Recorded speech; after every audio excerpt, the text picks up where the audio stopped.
6, 5, 4, 3, 2, 1, 0.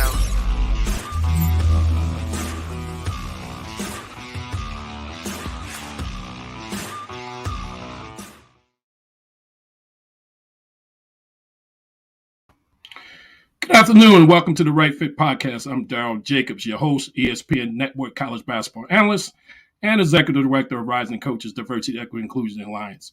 Join me every Friday here at noon with great guests and decision makers from the world of sports, both from collegiate athletics and professional sports.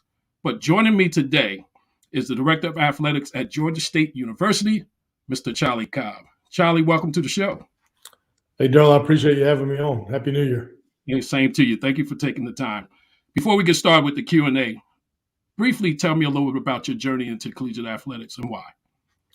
You know, I think mine, candidly, is pretty simple. I was a football player at NC State, fortunate enough to get to play for the Wolfpack. I met a beautiful young lady who was an outstanding soccer player when I was in school, and so Lindsay and I, we've been fortunate to kind of be on this journey together. Went to grad school at Ohio University and then worked in Atlanta around the Olympics in '96 for the Peach Bowl, the Atlanta Sports Council, the Georgia Dome, which was a really unique, cool experience. And then in 1998, we had the fortune of being able to go back to NC State to work for Les Robinson when he became the athletic director. And from '98 to 2005, was at NC State and enjoyed every second of being back at our alma mater. Lindsay had a chance to go from working in the corporate world at Coca-Cola to being a soccer coach. And so we did that. 2005, I was named the athletic director at Appalachian State and stayed there until August of 2014 when I came to Georgia State. So been at Georgia State almost 8 years, and just every day is a rewarding and unique opportunity. Yeah, we'll talk a little bit about your journey prior coming to Georgia State University. But talk about what does athletics look like at Georgia State University? You know, like probably a lot of people tell you, man, we're really proud of our program. We're proud of our kids and our coaches. We think it's a program that we mirror the greatness of our university, incredible diversity, an incredibly successful, competitive athletic program. Our kids handle their work in the classroom and really proud of the academic impact our kids have. And then frankly, you know, probably most importantly, we're around a great group of people. We've really got a solid group of coaches and administrators, and our kids being an athlete at our campus really matters. And that I'm especially proud of. Let's talk a little bit about the hiring recruiting process at Georgia State University Athletic in terms of, and if you can talk a little bit about from a prospecting or the hiring of a head coach, regardless of the sport, and on the administrative side within your department. Yeah, you know, I think it's an overused phrase, but basically every time you're out to hire, especially a senior position, you're really looking for, you know, this crazy word called fit. Does somebody fit our circumstances? Is it the right person, you know, at the right time for what we're about? And I kind of qualify that by saying, okay, from a coaching standpoint, you know, what style of play are you interested in? Are you a coach? Let's take, in this instance, we'll take basketball. You're someone who wants to primarily focus on the defensive end, or are you somebody who's going to get up and down? Are you going to mix? You know, what are you about? And I think that's a real important piece, because at the end of the day, based on kids you have in your program and kids you think that your university can attract, there's probably a style of play that fits best. Obviously, recruiting is the lifeblood of any coaching program. So what's your experience and your staff, the staff that you're trying to create? What kind of experience, what kind of expertise your plan from a recruiting standpoint? And then if you've been a head coach before, would you learn from that experience? Does it meet our circumstances? If you haven't been a head coach before, then what do you expect? I think you and I both know, I mean, you know, you have ideas and thoughts and plans, and, you know, and then all of a sudden you sit in the chair and it's like it goes out the window. You know, it's on the job training. And so, you know, what have you done to prepare?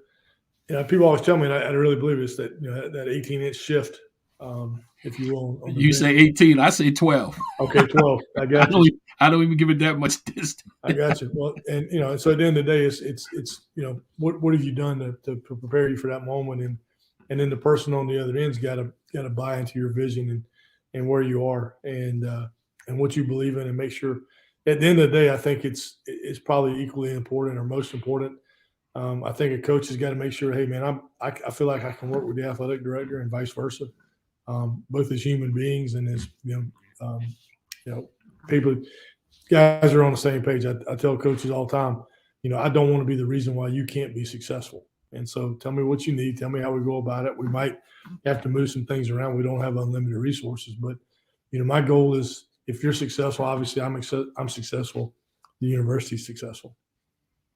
Talk a little bit about the do's and don'ts. And you mentioned something that said the right fit. Henceforth, why the name of the show is The Right Fit. Because a lot of times, Charlie, what you see, and I tell coaches this, you can look great on paper.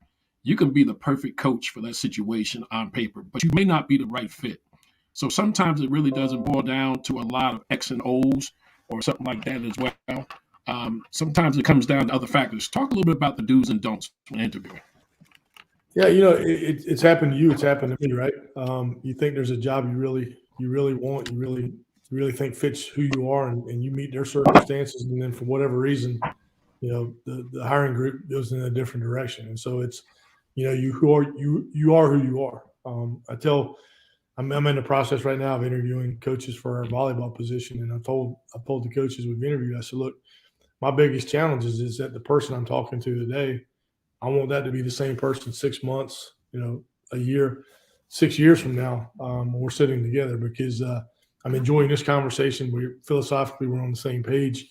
I buy into what your vision is in terms of running a program.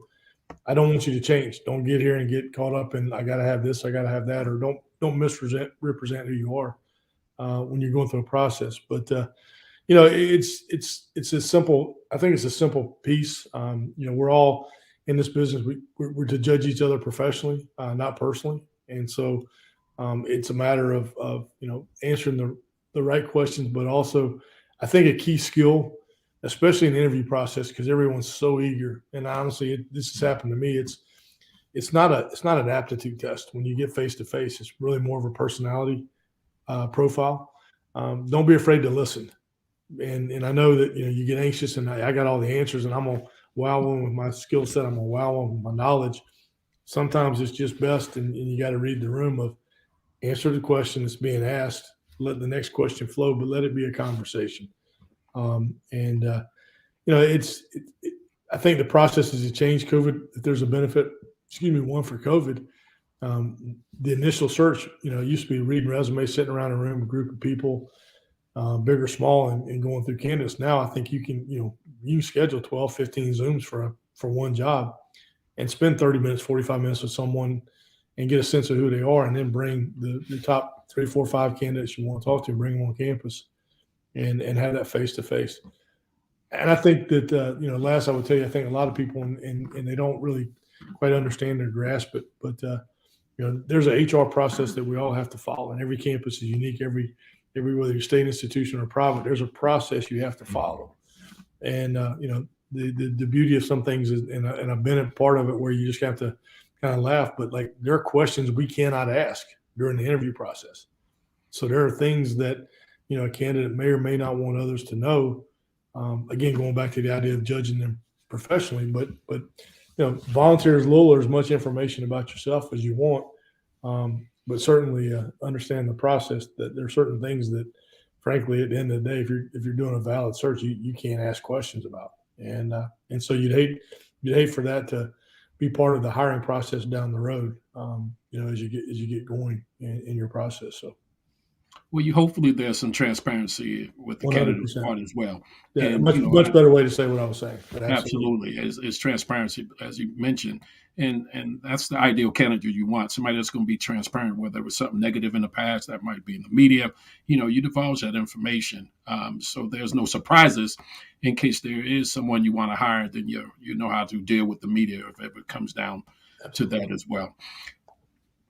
There's trends going on right now in the industry, particularly in collegiate athletics. Do you see any of these trends potentially creating opportunities for people that's looking to get into collegiate athletics, whether it's as a coach, some of the things they may have to know, i.e. NIL, et cetera, and also on the administrative side, Charlie. Yeah, if this isn't the greatest period of change within the NCAA structure, then obviously the only other time that could surpass it was when they started the NCAA, when they created it, because of all the safety issues around the game of football. At the time when President Roosevelt said we need to put a national structure around this. You mentioned the NLI, this Constitution Committee that's going to be talked about this spring. Starting really next week in Indianapolis. What does this whole idea of pay for play look like? Employee relationship. I learned something this weekend that I didn't know, that as far-fetched as it may sound, some thought about, hey, we're going to start paying kids, and that completely changes what the collegiate model really looks like. But one of the things that's always kind of stuck in my head over the years as this conversation has evolved is like, okay, how do you answer Title IX as a question? Well, I was in a meeting earlier or this weekend, and the conversation came up. So look, Title IX is an educational law. It's not a labor law. Right. And if you have employees, then that's labor laws affect that. Right. And I'm thinking, well, that may be the push as to how or why you handle this question, that we're going to end up paying football and basketball kids, whatever that number is, to come be a part of our university, and then everybody else is going to kind of fend for themselves. Does that mean we're going to cut programs? Does that mean that we're going to cut resources? And so certainly an incredible evolutionary period, and it's ripe for change. Unfortunately, I'm more of a traditionalist in terms of I think there's great value in. I used to say old school, but then I realize I'm not old enough. But in the sense that, as a traditional view of this, I think there's great value in a kid coming to school to get an education, to compete at the highest level, to make themselves the very best student athlete they can be. I don't buy the misbelief about student athlete. I think it's an incredibly appropriate terminology for kids who want to embrace that. And I think we as administrators, leaders, coaches, it's got to be, we got to push a little bit more back toward that model versus, whether it's the G League, whether it's the XFL, whether it's, whatever the semi-pro model. I kind of equate where we're headed to a little bit of using the baseball analogy, but the 5-star guy, the guy that's super talented, they're the major leaguer. For us mid-major programs, you're looking at basically what AA baseball looks like. We're going to pay kids a couple $1,000s a month to go to your school, and then after 9 months they're kind of on their own for the next 3 months, and then they come back at it. Those that can pass the test or pass whatever. Is that really what we want college sports to be? And I don't think it is, but I may be in the minority when it's all said and done in that regard. Well, I remember years ago in the national championship game, Sean Napier, the guard from University of UConn, and I think this really started the talk when he mentioned that he goes to bed hungry, some nights, and he couldn't get a meal, and unfortunately, and that started to change a little bit the perspective about, of course, Charles O'Bannon back in the day, Ed O'Bannon, back in the day, challenged the NCAA with the name, image, and likeness. Actually, it was ruled in his favor, then it was overturned, at the given time, as well. And before we go to commercial break, talk a little bit about some of the things you got in place at your institution dealing with the NIL, because I think this is going to be an opportunity for a lot of people learning how to deal with that, and how have you educated your students about their brand? Because now, in essence, Charlie, they're a business. They got to look at yourself as a business, and they don't realize down the road about taxes and the financial. Talk a little bit about that, how you're educating your student athletes. Yeah, there's probably answer in two ways. One is the evolutionary piece. I think sometimes especially as you get older and you stay in this business for a while, you kind of get fascinated with things that happened when you were a student, and it happened in my lifetime. There are moments or times when we used to sit around as players and we're like, man, like we saw what the basketball guys got because Coach Valvano had an incredible deal with Nike. We felt like, okay, we're creating all this revenue for the university, and we ought to be able to get a pair of shoes, or we ought to get sweats, the things that matter to teenagers. No thought or idea that we'd actually ever be compensated for it. But the one that always boggled my mind, even years ago, was a kid. Now I guess but Jeremy Bloom, when he played at Colorado, he was a world-class skier. And in that world, you're compensated through all your endorsements. Well, he couldn't play college football at Colorado and get his endorsements from the ski world, two separate entities. And yet, people forget sometimes or don't know that when John Elway played football at Stanford, he was actually a minor league baseball player for the Yankees. And so he had a signing bonus. And, they say the way we could write rules, we could differentiate between being a pro in one sport and an amateur in another.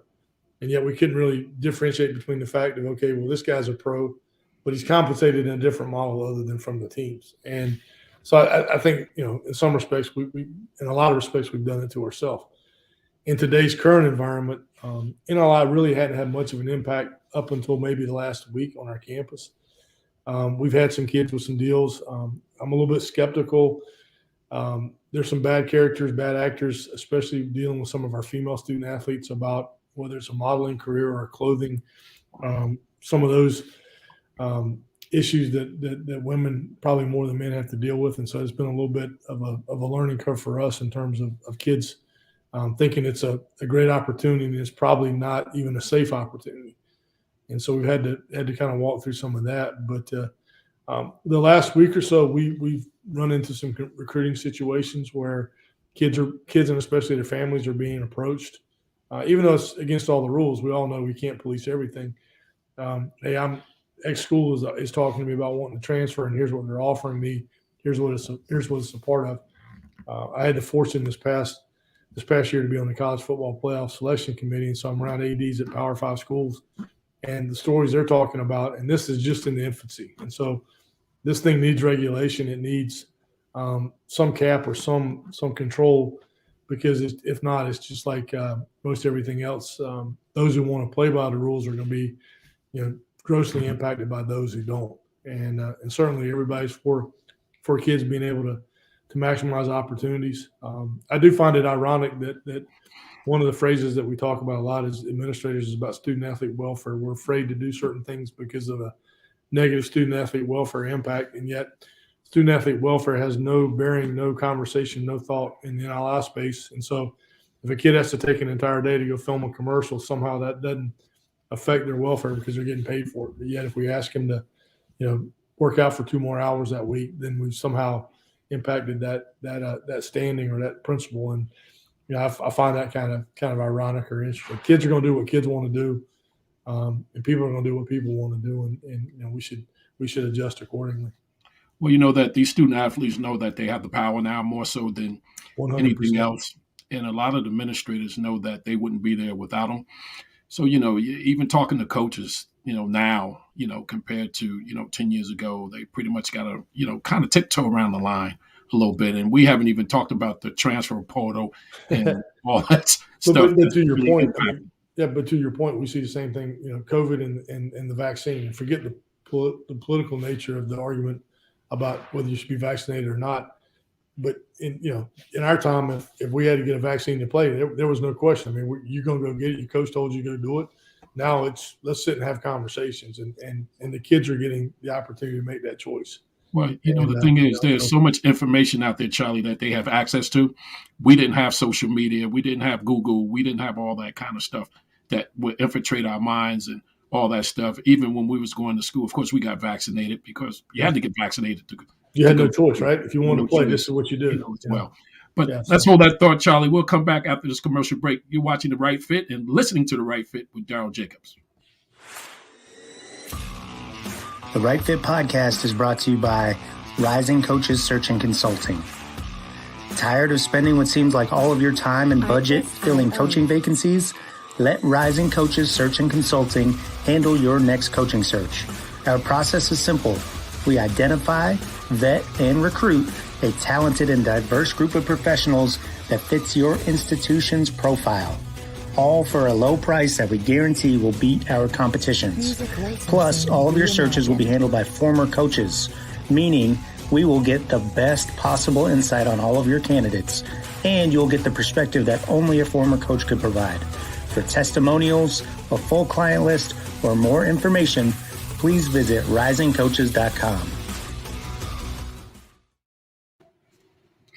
Welcome back to The Right Fit. I'm Daryl Jacobs, your host. I'm with my today's guest, Charlie Cobb, Director of Athletics, Georgia State University, and we're talking about collegiate athletics as well as being the right fit if you happen to want to have an interest in Georgia State University, what he's looking for.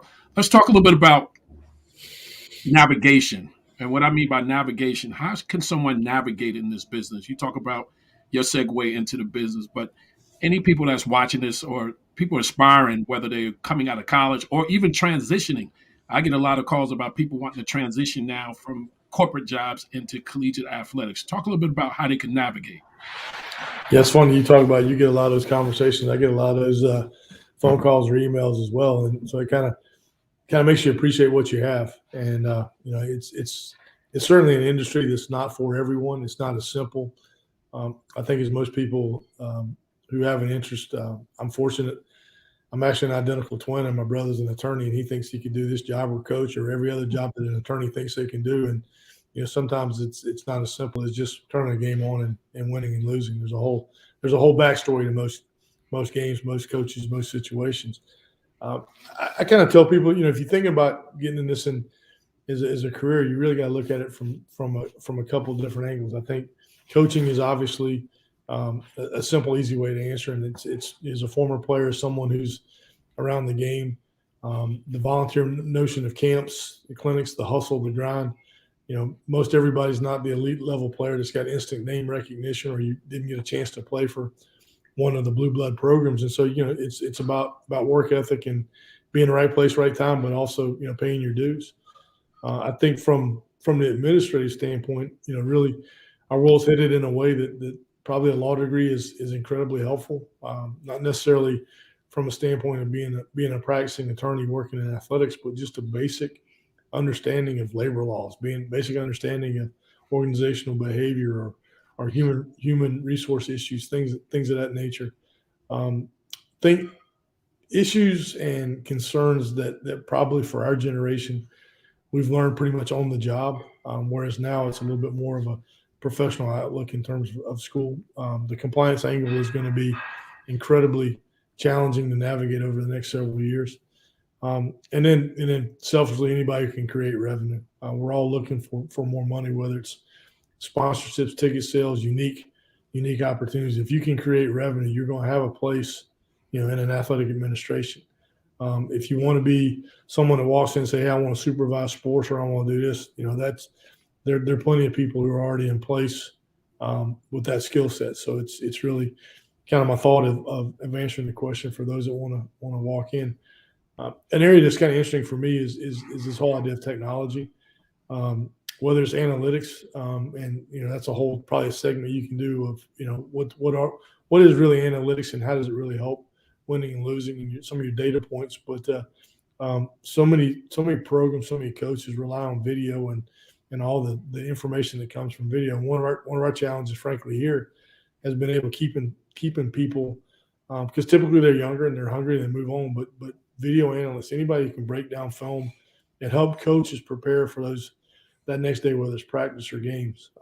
So I'm kind of in my head going, okay, well, there's another, immediate answer. If you understand the technology, either from a data standpoint or from a video standpoint, you're going to have a pretty quick entry into this profession. Now, the upside might not be as high as coaching, but if you're a young kid and say, hey, man, I want to coach, but I can't catch a break. Well, if you can break down film, there's going to be an opportunity or two for you to get started, and then once you get started, then you kind of make a name for yourself. And one of the things you mentioned about fundraising from administrative side, often tell people besides being a head coach, I actually wore many hats, and one of them was athletic development. And one of the things, of course, being a coach, you have to be engaging with alumni, and quite naturally, you're the one that's doing the ask. So anytime you can raise money, you're always going to have a job in collegiate athletics. And technology is ever changing now. And you mentioned analytics. I was talking to someone the other day about analytics. When I got with ESPN as a broadcaster, I took a class in basketball analytics with Dean Oliver, who's the father of basketball analytics. Even though I knew the game of basketball, what made it easier for me, and I was always good at math, but knowing the analytics really propelled me into a higher position with ESPN, being able to break those games down as well. And you mentioned breaking down film. A lot of NBA coaches, Eric Spoelstra, got in by breaking down film as well. So, there's a wealth of opportunity. And finally, you mentioned having a law degree. As you know, the trend now, compliance officers are people with law backgrounds. The NCAA hires everybody with law degrees just about when you're dealing with their compliance, issues as well. Even more so now, Charlie, because having a law degree, having that background dealing with NIL, you mentioned about labor law. So that's one of the things I just want to point out, and great advice as well. It's funny you talk about like your preparation for being an announcer and all that. Being a part of the CFP committee, one of the things that there's a lot of data that we use to basically kind of squeeze the limit, if you will, in terms of deciding if one team's better than the other. And the eye test is incredibly important, but when you don't have common results, there's a whole litany of information that we have. And but one of the things I was telling Bill Hancock, and we're going to try to walk through it, but when you watch a football game, what do they talk about? They talk about time of possessions and they talk about turnovers. Well, the analytics guys will tell you that in 12 years of looking at the championship, time of possession and the way the game of football is played now is irrelevant. Yet I'm a guy that when I watch a game, I like how owners got the ball in their hands because I'm in that mindset of if I have the ball, I win. Right. Well, nowadays with turnovers and so many more possessions and what time of possessions, except for Army. West Point's the only school that time of possession matters. Everybody else, it's more about the number of possessions. Well, you know what? Depending on if you watch certain NFL team, for example, I'm a Colts fan. Frank White is definitely a possession coach. We can't play uphill. If we get out in front, then it becomes that time of possession. Is his motto in regards to controlling the game and controlling the tempo, of the game as well. And you mentioned with the bowl series, I served on the NCAA men's basketball committee, so I know about how to choose a team, the column comparison, and all the numbers and analytics. And you got to pick this team against this team to see who comes out better. You got the common opponent. There's so much that goes into that, and I often tell people there's so much into that that people don't realize. And my hat's off to the selection committee, even when they're deciding on who the top 4 teams is going to go to the college championship series as well. So I don't envy you for that. You got to tell you, fun. You got the most powerful position in the country that you're on that committee as well, and congratulations to you. One of the things I like to do on the podcast, Charlie, is do word association. Okay. It was years ago when I was watching Saturday Night Live. Richard Pryor was up there with Chevy Chase, and it was the funniest thing I've seen in my life, as well. So I like to do word association. So I'll say a word or phrase, and you say the first thing that comes to mind. It's going to be painless. I'm sure you're going to enjoy it as well. North Carolina State. Wolfpack. Appalachian State. A lot of fun. Collegiate athletics. My lifestyle. Okay. And finally, Georgia State University. Unlimited potential. Charlie, thank you this afternoon for taking the time. I truly appreciate you taking the time. And again, I enjoy coming down to your wonderful facility this past summer with Rising Coaches. We had a conference there. If those who watching or listening haven't had a chance to visit Georgia State University, you mentioned the treat. You also mentioned that you got a brand new arena coming. The renovations is coming. And I know you're excited about that as well. But thank you for taking the time this afternoon to join me. And thank you, viewers, for watching, and those who are listening via Spotify or iTunes. Thank you for taking the time as well. Join me next Friday with a great guest, again, from the world of sports in both collegiate athletic and professional sports. Until then, please stay healthy, stay safe, and we will talk to you very, very soon.